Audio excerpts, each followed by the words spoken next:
Assalamualaikum, selamat datang kembali di Ngobrol bareng Bu Evi. Mohon maaf ya, sudah lama sekali Bu Evi tidak memperlihatkan diri untuk membuat video-video pembelajaran dan menemani pembelajaran kalian karena memang masih ada beberapa hal yang harus Bu Evi selesaikan di sekolah. Tapi tidak masalah, kedepannya Bu Evi akan terus menemani kalian dalam belajar, tentunya mengupas tuntas materi ataupun soal-soal terkait bahasa Indonesia.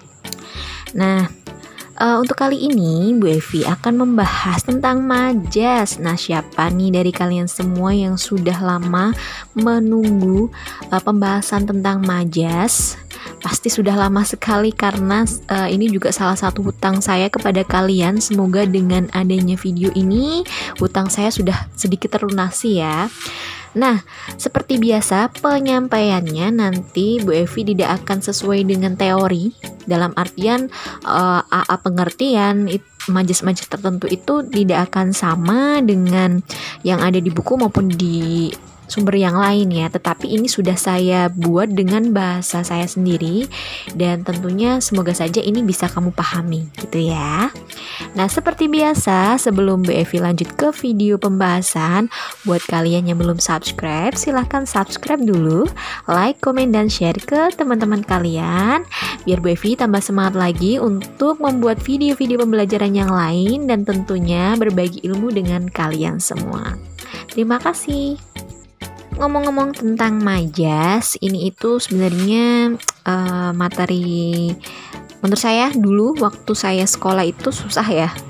Karena saya hanya, jujur saja Bu Evi itu ketika duduk di bangku sekolah itu hanya menguasai personifikasi dan hiperbola. Itu saja dua majas yang saya ingat itu menurut saya lebih mudah dibandingkan mengingat majas yang lain. Padahal jumlah majas itu ternyata banyak sekali. Enggak sih, jumlahnya jenisnya hanya ada 4, tetapi dari keempatnya itu ya ada anak pinaknya lagi, jadi banyak gitu ya. Nah, yuk siapa nih di sini yang samaan dengan Bu Evi yang cuma taunya itu majas personifikasi sama majas hiperbola? Ngaku deh. Pasti banyak ya dari kalian.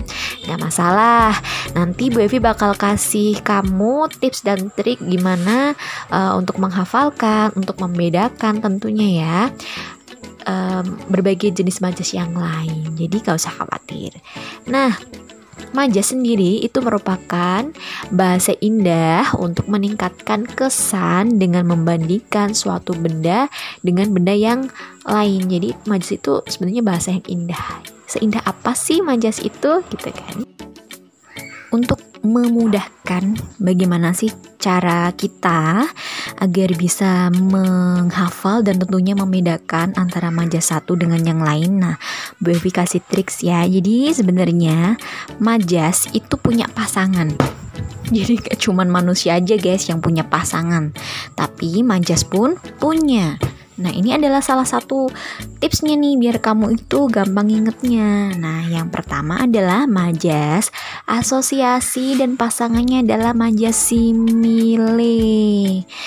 Nah, dua majas ini tuh sama ya, sama-sama majas perbandingan, membandingkan dua hal ya, membandingkan dua hal yang berbeda tetapi dianggap sama. Nah, terus bedanya apa?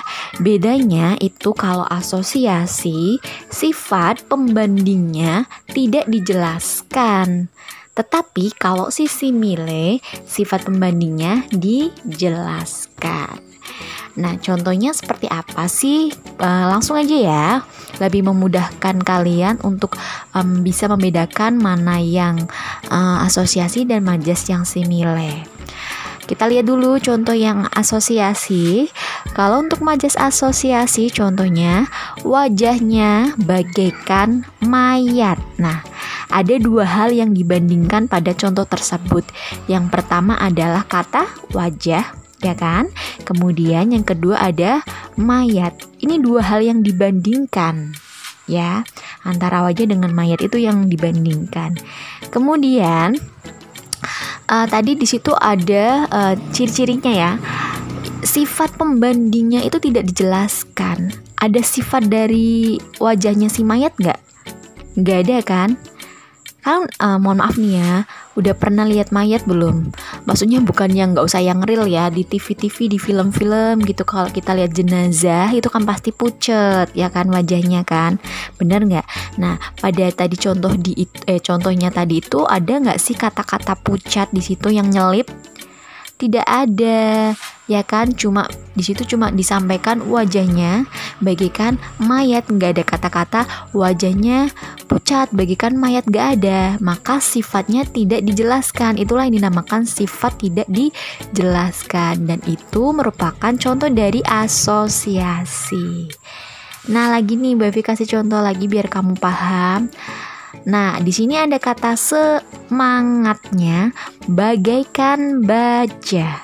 Nah, coba dua hal yang dibandingkan apa dengan apa? Ada kata semangat dan juga kata baja. Itu adalah dua hal yang dibandingkan. Kemudian dalam kalimat tersebut ada kata pembandingnya, ada sifat pembandingnya enggak? Tidak ada ya kan. Nah kita cari tahu dulu deh, sifat dari baja itu apa sih? Baja, kamu tahu baja kan ya, kayak sejenis besi gitu. Nah jadi sifat dari baja itu keras ya kan, terus pokoknya keras lah ya, kayak batu gitu. Nah berarti kalau kita terapkan sifat, kalau misalkan mau dikasih sifatnya harusnya diselipkan pada kata setelah kata semangat ya kan, semangatnya keras bagaikan baja. Tetapi kata keras atau sifat dari baja itu tidak ditulis pada kalimat tersebut sehingga dinamakan sebagai majas asosiasi. Paham? Jadi majas asosiasi itu membandingkan dua hal yang dianggap sama, tetapi sifat pembandingnya tidak dijelaskan. Oke? Lanjut ya. Nah, sekarang yang simile. Sama-sama membandingkan dua hal yang dianggap sama gitu. Dua hal yang berbeda dianggap sama. Tetapi bedanya dengan asosiasi, kalau tadi asosiasi itu sifat pembandingnya tidak dijelaskan, tapi kalau simile sifat pembandingnya itu dijelaskan atau ditulis dalam kalimat. Kita masih tetap pakai contoh yang tadi ya. Nah, di sini ada wajahnya pucat bagaikan mayat.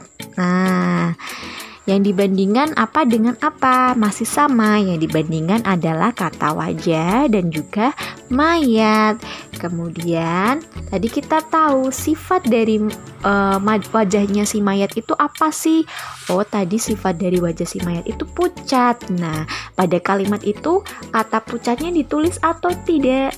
Oh, ternyata ditulis. Nah, maka sifatnya dijelaskan dan itu termasuk ke dalam majas simile. Seperti itu. Nah, satu lagi nih contohnya. Masih sama ya dengan yang tadi. Nah, kalau di sini kalimatnya semangatnya keras bagaikan baja. Coba yang dibandingkan apa? Semangat dan baja. Tadi kita sudah bahas di awal bahwa sifat dari baja itu adalah keras, ya kan? Maka ada kata keras nggak di situ? Oh, ada.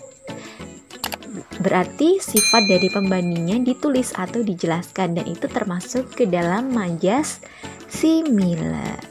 Paham sampai sini?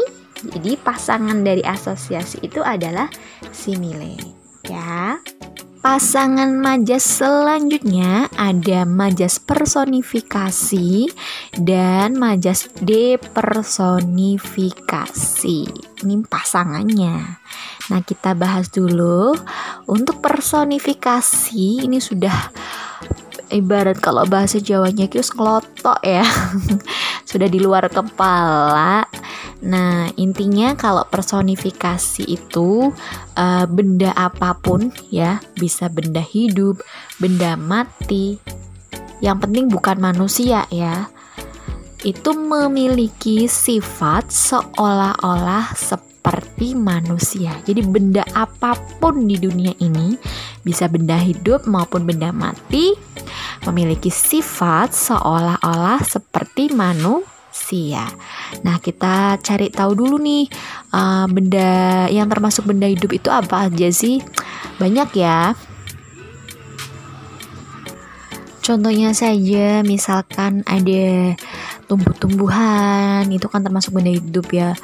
Tapi ada juga sih benda hidup kan harusnya bergerak, bernafas, terus beranak pinak ya, berkembang biak, terus makan juga. Tapi tumbuhan termasuk lah, meskipun tidak bisa bergerak ya. Kemudian ada hewan, bakteri, ya kan, virus dan sebagainya. Kalau benda mati ya ada banyak sekali. Ada udara, ada matahari, ada angin, batu, kursi, meja, lemari, mobil, ya kan, sepeda dan sebagainya itu ya. Nah, kita langsung saja ke contoh. Yang pertama ada pulpen menemaniku saat mengerjakan tugas. Nah, coba mana yang termasuk benda yang mana? Ada kata pulpen kan. Nah, sifat yang seolah-olah seperti manusia apa? Menemaniku. Nah, kan menemaniku itu merupakan sifat dari manusia, tetapi diterapkan ya pada benda atau si pulpen itu, sehingga itu dinamakan dengan personifikasi. Contoh yang lain, ponsel terpana menatapku. Ngeri nggak sih kalau ponsel bisa menatap kamu gitu kan ya. Nah, di situ kata menatapku itu biasanya merupakan sifat atau kebiasaan yang dilakukan oleh manusia ya kan, tetapi diterapkan pada benda mati, yaitu ponsel, maka disebut juga sebagai personifikasi. Lanjut, contoh yang ketiga, masih banyak sih contoh yang lainnya. Ini langsung aja contoh yang ketiga, burung berlarian di atas dahan. Nah, kata berlarian itu kan lebih cocok diterapkan atau biasa digunakan oleh manusia, tetapi di situ digunakan pada hewan, maka disebut sebagai personifikasi atau memanusiakan benda gitu ya, lebih gampangnya. Paham? Nah, selanjutnya lawan atau pasangan dari personifikasi adalah majas depersonifikasi. Kalau tadi personifikasi itu memanusiakan benda atau benda apapun di dunia ini memiliki sifat seolah-olah seperti manusia. Kalau depersonifikasi itu manusianya memiliki sifat seolah-olah seperti benda gitu ya. Nah, coba kita cari tahu dulu nih, sifat dari benda itu apa aja sih? Ada yang namanya mematung, ya kan? Mencair, menyublim, memanas, menguap, terus membeku, mengkristal dan sebagainya. Nah, nanti kata-kata itu tinggal kamu gabungkan saja dengan kebiasaan yang dilakukan oleh manusia gitu. Contohnya, senyumnya mencairkan suasana tegang ini. Nah, senyumnya itu berarti menandakan manusia. Nah, sedangkan kata mencairkan itu adalah sifat dari benda, ya kan? Nah, maka itu termasuk ke dalam dipersonifikasi. Berikutnya, contoh yang kedua adalah emosinya menguap setelah dihina. Sama nih, kata emosi itu biasanya kan sifat dari manusia, tetapi di situ ditambahkan dengan kata menguap atau sifat dari benda, maka disebut sebagai depersonifikasi. Nah, buat kamu yang masih kebingungan, misalkan kalau disuruh buat guru kamu contoh-contoh dari majas apapun gitu ya, misalkan majas personifikasi atau depersonifikasi, kamu tuh jangan bingung lagi. Ingat kuncinya aja.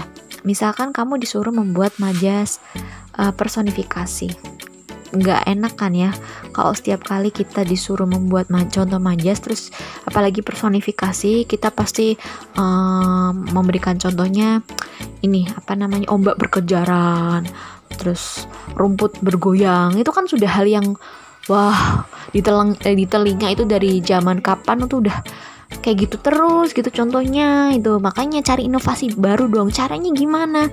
Kamu pegang salah satu sifat dari manusia, apa yang kamu pengen. Misalkan aja memeluk, misalkan saja gitu.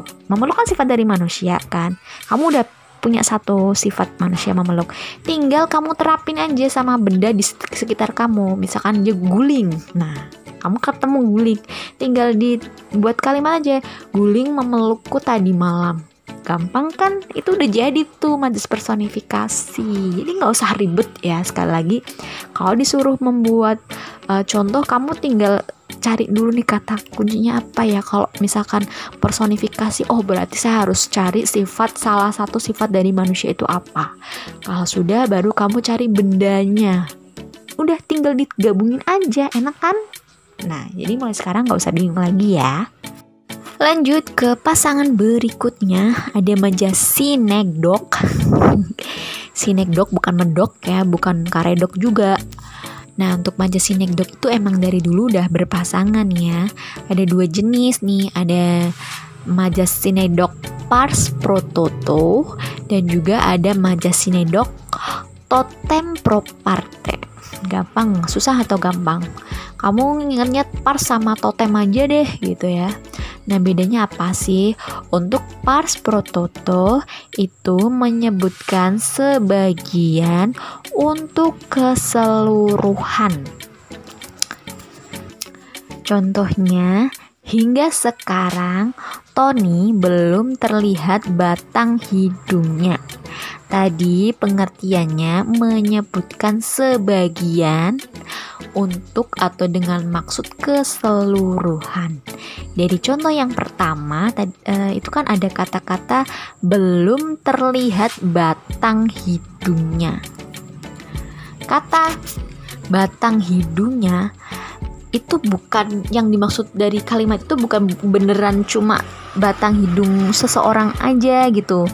Tetapi yang dimaksud dari batang hidung tersebut adalah si Toninya. Jadi satu kesatuan utuh dari badan Tony, dari ujung rambut sampai ujung kaki. Tuh Tony yang dimaksud batang hidung itu tuh Tony. Tapi menyebutkannya hanya sebagian kecil dari anggota tubuh si Tony toh gitu. Tapi yang sebenarnya terjadi atau yang maksud yang sebenarnya itu adalah si Toninya gitu. Terus contoh yang kedua nih, biar kamu gampang. Per kepala mendapat 100.000. Nah, maksud dari per kepala mendapat 100.000 itu bukan berarti tiap orang harus potong kepalanya masing-masing terus dibawa ke mana gitu terus dia dapat 100.000 tuh enggak ya, itu horor ya, parno amit-amit ya.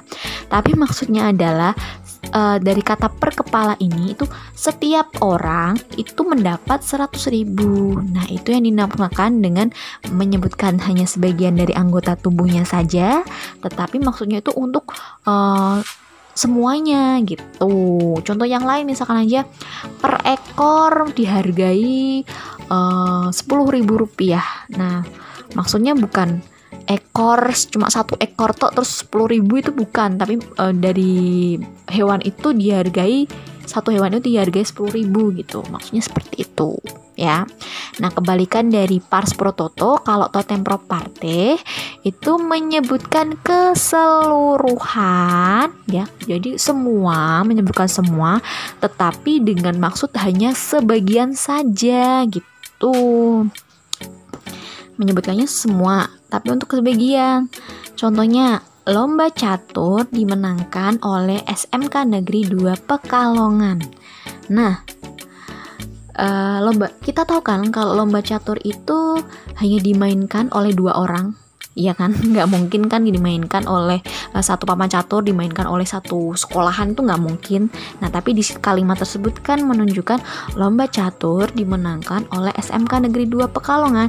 Nah, maksud dari SMK Negeri 2 Pekalongan itu adalah salah satu siswa yang memenangkan lomba catur. Jadi bukan semua warga SMK Negeri 2 Pekalongan itu main catur bareng-bareng terus itu menang, itu enggak. Tapi kata SMK Negeri 2 Pekalongan itu hanya mewakili salah satu dari peserta lombanya. Seperti itu. Nah, contoh yang lain, Indonesia menang 3-0 melawan Malaysia dalam pertandingan sepak bola tadi malam. Nah, ini sama juga ya. kata Indonesia dengan Malaysia di sini itu menunjukkan siapa? Menunjukkan timnas masing-masing ya. Bukan berarti seluruh warga Indonesia dan juga seluruh warga negara Malaysia main tanding bola bareng-bareng terus bolanya lempar-lemparan tuh enggak ya, itu namanya perang ya. Ya, maksudnya di sini adalah perwakilan dari negara masing-masing. Paham sampai sini? Selanjutnya ada majas antitesis dan tautologi. Kalau majas antitesis itu majas yang berupa lawan kata atau antonim ya. Kamu ingatnya lebih gampangnya itu kalau antitesis itu antonim, lawan kata ya. Contohnya misalkan aja tua muda, cantik jelek sama-sama ikut lomba makan kerupuk. Contoh yang lain misalkan aja miskin kaya sama saja di mata Tuhan ya kan. Di dalam kalimat itu kan ada lawan kata ya kan. Tadi tua muda kan, tua lawan katanya muda, miskin lawan katanya kaya ya kan. Makanya dinamakan sebagai majas antitesis atau antonim. Nah, pasangannya ada majas tautologi, yaitu persamaan kata atau sinonim. Nah, contohnya misalkan saja Lina adalah anak yang pintar dan pandai dalam memutar kata. Nah, pintar dan pandai itu kan sama ya kan, memiliki arti yang sama. Makanya disebut sebagai majas tautologi. Masih lanjut ya, untuk pasangan majas berikutnya ada majas repetisi dan juga majas paralelisme. Nah, keduanya itu sama-sama majas pengulangan ya, pengulangan. Bedanya apa? Nah, kalau repetisi itu pengulangan kata dalam baris. Tahu baris kan? Baris itu satu kalimat lah ibaratnya gitu. Atau pengulangan kata dalam kalimat, boleh lah penyebutannya seperti itu. Contohnya, marilah kita sambut pahlawan kita, marilah kita sambut idola kita, marilah kita sambut putra bangsa. Nah, itu kan masih satu kalimat, tetapi ada kata yang diulang-ulang nggak di situ, atau ada kata yang sama muncul terus nggak? Ada kata apa? Marilah kita, itu muncul berapa kali?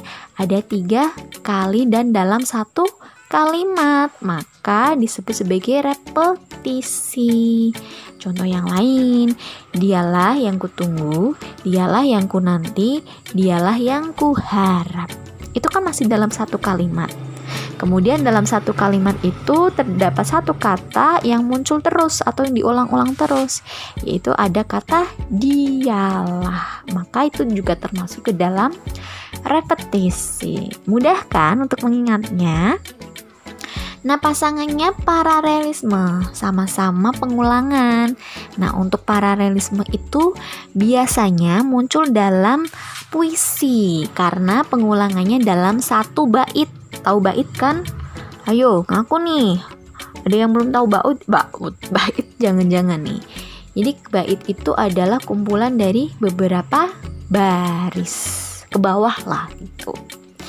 Nah, jadi kalau paralelisme itu pasti muncul di dalam puisi atau majas spesialis puisi ya. Oke. Nah, untuk majas paralelisme itu ada 2 jenis. Ada anafora dan ada epifora. Bukan herbivora, apalagi omnivora ya, tapi anafora dan epifora. Kalau anafora itu pengulangannya di awal. Nah, ini kan kita lihat ya contohnya ya. Ini ada satu bait, anggaplah puisi. Tahu kan tadi bait itu adalah kumpulan dari baris. Nah, ini ada satu bait ya. Terus dalam satu bait ini ada berapa baris nih? Coba. Ada 3. 1, 2, dan 3. Jadi ada 3 baris. Nah, ini kalau kumpulan baris seperti ini dinamakan sebagai bait. Nah, kita lihat, cinta adalah pengertian, cinta adalah kasih sayang, cinta adalah keluarga. Di situ dalam satu bait ada kata-kata yang diulang nggak, atau kata yang muncul terus? Ada kan? Ada kata cinta, ya kan? Kata cinta muncul berulang kali. Itu termasuk paralelisme. Nah, sekarang kita lihat letaknya di awal atau di akhir. Di awal, ya kan nih, cintanya letaknya di awal. Maka dinamakan sebagai anafora. Paham? Kalau di awal pengulangannya dinamakan anafora. Sekarang kalau epifora pengulangannya di akhir, kamu tinggal balik aja. Pengertian adalah cinta, kasih sayang adalah cinta, keluarga adalah cinta. Nah, ini kan sebenarnya kan sama ya kalimatnya, cuman Bu Evi taruh balik aja, kata cintanya diletakkan di akhir dan itu berulang kali muncul, maka disebut majas epifora. Gampang ya ingetnya, ana awal, epi akhir. Untuk pasangan majas berikutnya ada majas klimaks dan majas anti klimaks ya. Untuk majas klimaks itu pernyataan berturut-turut dan tentunya semakin meningkat ya. Kalau klimaks itu naik gitu, tapi berturut-turut ya. Contohnya nih, semua pihak mulai dari anak-anak, remaja hingga orang tua mengikuti lomba Agustusan. Nah, di situ ada kata anak-anak, remaja, orang tua. Nah, itu kan berturut-turut, ya kan? Kemudian juga semakin meningkat atau bisa dikatakan dari hal yang terkecil sampai yang terbesar, atau dari hal yang jenjangnya dari yang terendah sampai yang tertinggi, seperti itu. Contoh yang lain, mulai dari tingkat 1, 2, dan 3 mengikuti upacara bendera. Nah, itu sama kan, dari hal yang paling kecil atau jenjang atau tingkatan yang paling kecil dulu, yang paling rendah, terus berikutnya naik sampai tingkatan yang tertinggi. Itu yang dinamakan dengan klimaks. Kebalikan dari klimaks, kalau tadi itu klimaks itu semakin lama semakin naik, dari hal yang terkecil ke yang terbesar, dari hal yang terendah ke yang tertinggi. Nah, untuk anti klimaks itu sama ya, pernyataan berturut-turut tapi semakin menurun, atau dari hal yang tertinggi ke yang rendah, dari hal yang besar ke yang kecil. Contohnya, mulai dari orang tua, remaja hingga anak-anak mengikuti lomba Agustusan. Ini tinggal dibalik aja sih sebenarnya ya, karena sama aja gitu. Nah, di sini kan orang tua itu kan berarti tingkatannya lebih tinggi ya. Terus kemudian remaja, habis itu dari ke tingkatan yang lebih rendah, yaitu anak-anak gitu. Nah, contoh yang lain, mulai dari tingkat 3, 2, dan 1 mengikuti upacara bendera. Contoh lain deh, misalkan mulai dari mulai dari kepala sekolah, guru, dan juga siswa mengikuti makan bersama. Nah, tingkatan yang paling tinggi apa? Kepala sekolah. Habis kepala sekolah ada guru, habis itu ada siswa. Seperti itu, gampang banget ya membedakan antara klimaks dan juga anti klimaks. Kalau klimaks itu tadi dari hal yang kecil atau hal yang rendah semakin meninggi gitu, semakin besar. Tapi kalau yang anti klimaks dari hal yang tinggi ke yang rendah, seperti itu.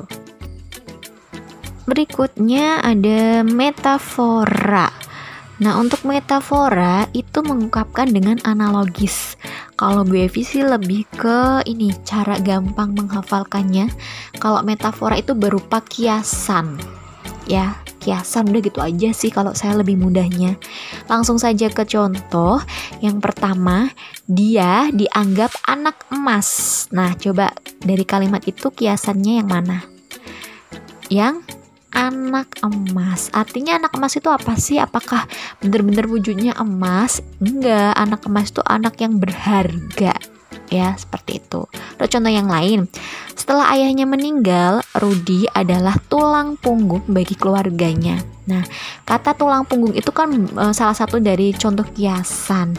Nah, artinya bener nggak sih tulang punggung di sini tuh bentuknya beneran tulang di punggung gitu? Enggak.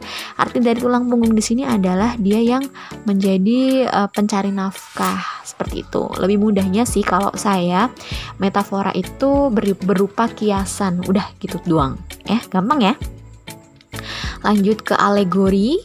Kalau alegori itu menyatakan dalam bahasa kiasan yang bertautan satu dan yang lain dalam kesatuan utuh. Ini bukan bertautang ya, tapi bertautan antara satu dengan yang lain. Beda. Kalau ini tuh bentuknya berupa kalimat yang panjang gitu ya.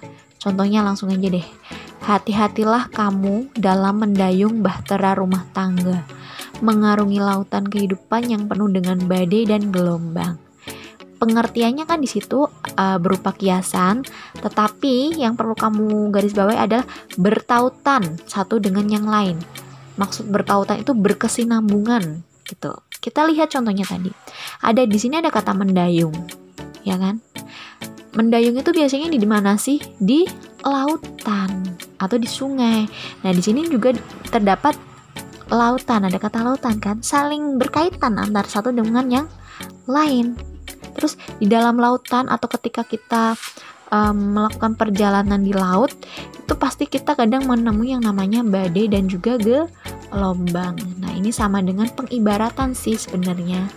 Pengibaratan, tetapi pengibaratannya itu saling berkaitan satu dengan yang lain dan tidak bisa dipisahkan, seperti itu ya. Contoh yang lain misalkan kisah kita umpama amplop dan perangko yang saling melengkapi satu sama lain.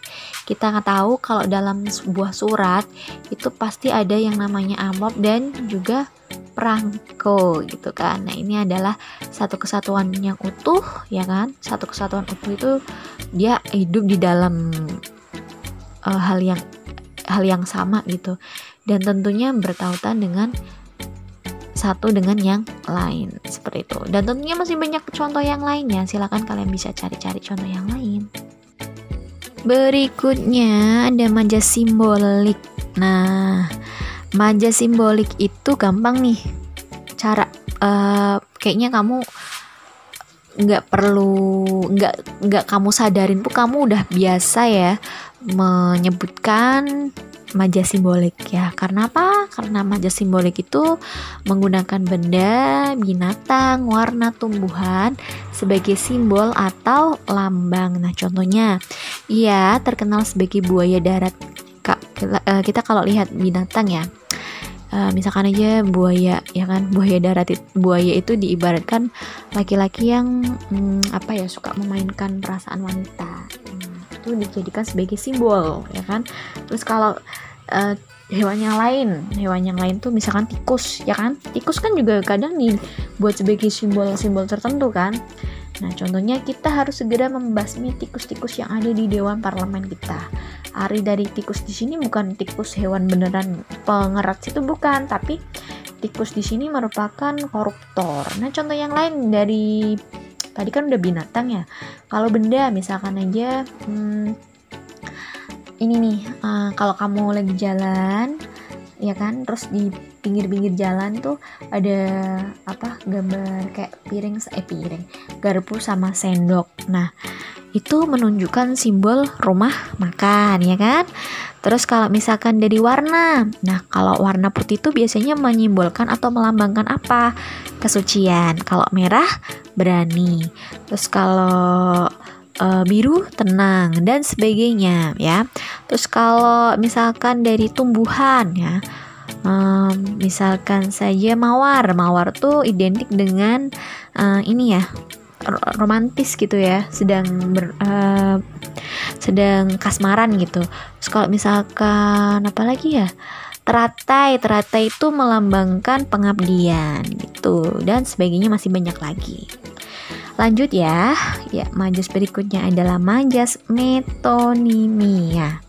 Nah, kalau metonimia itu menggunakan label, merek, atribut, ciri khas untuk menggantikan suatu benda. Contohnya, ayah minum kapal api setiap pagi. Nah, ada yang aneh nggak dari kalimat itu? Ada. Masa iya ayah minum kapal api? Bayangin nggak sih, kapal itu kan gede banget diminum sama ayah. Waduh, gimana, emang mulut ayah besar gitu ya?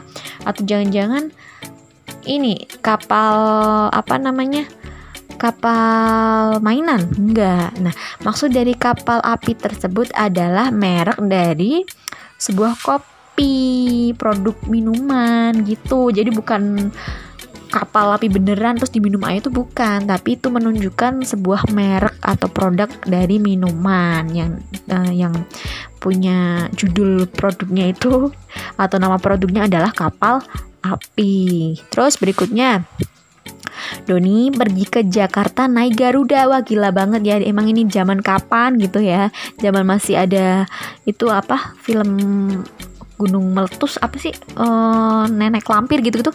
Enggak ya, ini Garuda di sini tuh bukan burung yang bisa dinaikin tuh, bukan ya. Burungnya gede apa kalau bisa dinaikin. Nah, arti dari Garuda di sini adalah salah satu produk atau nama merek maskapai penerbangan, seperti itu. Terus contoh yang lain, misalkan saya sekolah naik Honda. Nah, biasanya orang-orang kalau nyebut motor tuh, kebiasaan orang-orang tuh nyebutnya Honda ya nggak sih? Padahal tuh motor ya kan. Honda itu kan nama salah satu produk motor gitu kan. Tapi orang-orang kebiasaannya memakai dengan kata Honda, seperti itu. Nah, lanjut ke majas selanjutnya, yaitu ada majas paradoks. Nah, untuk majas paradoks sendiri itu mengandung pertentangan antara pernyataan dengan fakta. Jadi antara yang dia omongkan dengan faktanya atau kenyataannya itu berbeda sekali gitu. Nah, contohnya, aku merasa sendirian di tengah kota Jakarta yang ramai ini. Di situ ada kata-kata sendirian, ya kan? Terus ada juga di situ kata-kata ramai, bertolak belakang gitu antara yang dia ucapkan dengan kenyataannya. Kita tahu bahwa kota Jakarta itu nggak pernah sepi, ya kan? Pasti ramai terus. Nah, itu yang dinamakan dengan paradoks. Contoh yang lain, hatiku merintih di tengah hingar-bingar pesta yang sedang berlangsung ini. Nah, kita tahu nggak sih kalau pesta itu nggak mungkin sepi, nggak mungkin bisa buat sedih, tapi yang namanya pesta itu pasti ramai dan membuat bahagia, ya nggak sih? Tetapi di situ pada kalimat tersebut yang dicontohkan adalah hatiku merintih. Arti di merintih di sini kan berarti dia sedih di tengah pesta. Nah, bertolak belakang atau antara yang dia ucapkan dengan kenyataannya itu sangat berbeda. Nah, lanjut ke majas hiperbola. Kalau hiperbola ini udah hafal ya, sama kayak personifikasi tadi, dua majas yang kamu kuasai di waktu dulu, ya kan? Waktu jahiliyah loh. Sekarang kalau sudah belajar ini, kamu udah bisa menyombongkan diri bahwa tidak hanya dua majas saja yang kamu kuasai, tetapi ada lebih banyak majas lagi yang kamu kuasai ya. Nah, hiperbola itu melebih-lebihkan, ya kan? Melebih-lebihkan sesuatu. Kalau saya sih lebih nganggepnya ke lebay ya, lebay, alay gitu ya. Nah, contohnya kekayaan orang itu, maaf itu tipe atau salah tulis. Kekayaan orang itu selangit, dengan mudahnya dia menguras habis isi supermarket itu. Ya Allah, ini kayak ini lebay banget gitu ya. Kok kalau bahasa Jawanya tuh por temen gitu ya.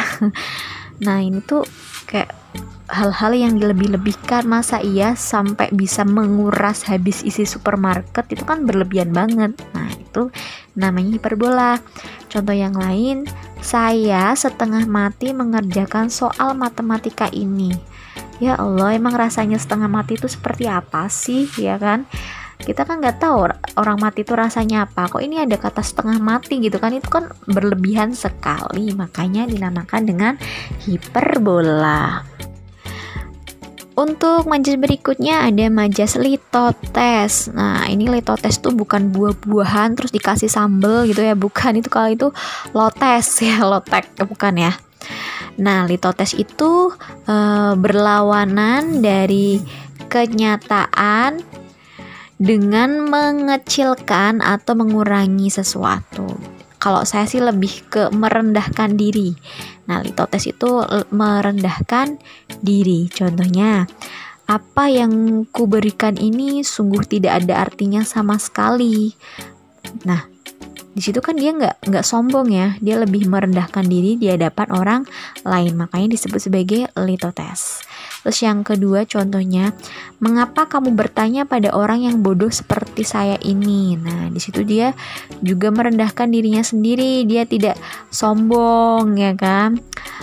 Padahal mungkin saja dia itu orangnya pinter, terus ranking 1 terus. Nah, tapi ketika ada teman yang bertanya, dia bilangnya, mengapa kamu bertanya pada orang yang bodoh seperti saya ini gitu. Itu namanya litotes atau merendahkan diri. Contoh yang lain, mampirlah ke gubuk saya. Terus apalagi ya, makanlah seadanya hanya dengan nasi dan air putih saja dan sebagainya. Lanjut ke majas pleonasme. Nah, kalau pleonasme itu menggunakan kata yang berlebihan dengan maksud untuk menegaskan sesuatu. Kalau saya lebih menyebut ini tuh majas mubazir ya. Kenapa mubazir? Karena itu tadi kata-katanya tuh melebihkan suatu perkataan, tapi sebenarnya hanya untuk penegasan. Contohnya, semua siswa yang di atas segera turun ke bawah. Nah, ada yang aneh nggak dari kalimat itu? Semua siswa yang di atas segera turun ke bawah. Atau kata-kata yang berlebihan yang mana? Yang mubazir dah, yang mubazir. Ada kata turun ke bawah. Kenapa mubazir? Ya kan? Kenapa berlebihan katanya? Kenapa kebanyakan kata gitu kan? Nah, kita tahu kata turun atau arti dari kata turun itu adalah ke bawah, ya nggak sih? Nggak mungkin turun itu ke atas, bener nggak? Tanpa ada kata ke bawah, cukup sampai kata turun aja. Misalkan semua siswa yang di atas segera turun, udah cukup, nggak usah ada lagi lanjutan ke bawah ya. Sampai kata turun aja itu udah tahu orangnya bahwa turun itu pasti ke bawah. Nah, seperti itu. Contoh yang lain, mereka mendongak ke atas menyaksikan pertunjukan pesawat tempur. Nah, mendongak itu ya pasti ke atas, nggak mungkin mendongak ke samping atau ke bawah, ya nggak sih? Tapi kata-kata ke atas tersebut hanya digunakan untuk menegaskan kata mendongak gitu. Contoh yang lain misalkan apa? Doni masuk ke dalam ruangan ber-AC. Nah, kata masuk itu pasti ke dalam, ya kan? Itu dinamakan pleonasme. Berikutnya masih semangat ya buat belajar majas. Sebentar lagi kita sudah merampungkan kok untuk video pembelajaran ini. Jadi masih semangat ya untuk belajarnya ya. Lanjut ke retorika. Nah, kalau retorika itu kalimat tanya yang tidak memerlukan jawaban. Jadi sudah pasti nggak perlu jawab gitu. Pokoknya kalau ada sebuah ada kalimat tanya itu nyelip gitu ya. Itu berarti retorika. Udah gampangnya gitu. Contohnya bisa kamu baca sendiri ya. Lanjut ke ironi. Kalau ironi itu sindiran ya, dengan menyembunyikan fakta yang sebenarnya dan mengatakan kebalikannya gitu. Contoh, bersih benar rumahmu seperti kandang ayam. Nah, kan nyindir tuh.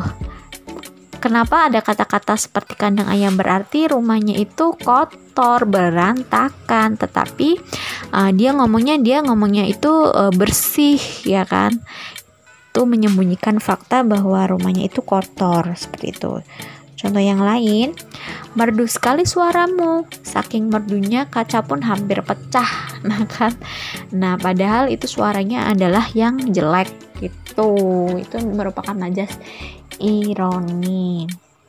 Lanjut ke majasinisme, ini sama-sama majas sindiran ya. Kalau majasinisme itu berbentuk kesangsian dan mengandung ejekan terhadap sesuatu hal. Contohnya, manis betul teh ini, gula mahal ya, gitu. Nah, itu kan mengejek banget gitu. Mengejek artinya tehnya itu nggak manis, tapi misalkan kurang gula, makanya dia bilang gula mahal ya, dia kan ngejek. Terus sejuk sekali tempat ini, nggak ada AC ya gitu kan. Nah, ngejek, pokoknya ngejek tuh kalau bahasa Jawanya tuh nyek. Terus yang terakhir ada sarkasme. Sarkasme itu sindiran yang langsung dan sifatnya tuh kasar. Pokoknya ada kasar-kasar banget lah gitu kata-katanya. Contohnya, aku tidak akan pernah mau tinggal di rumah yang mirip tempat sampah seperti itu. Dia ngomong secara langsung dan kasar banget. Itu namanya sarkasme. Contoh yang lain, kamu mati pun aku nggak rugi. Itu kan juga kasar ya kan?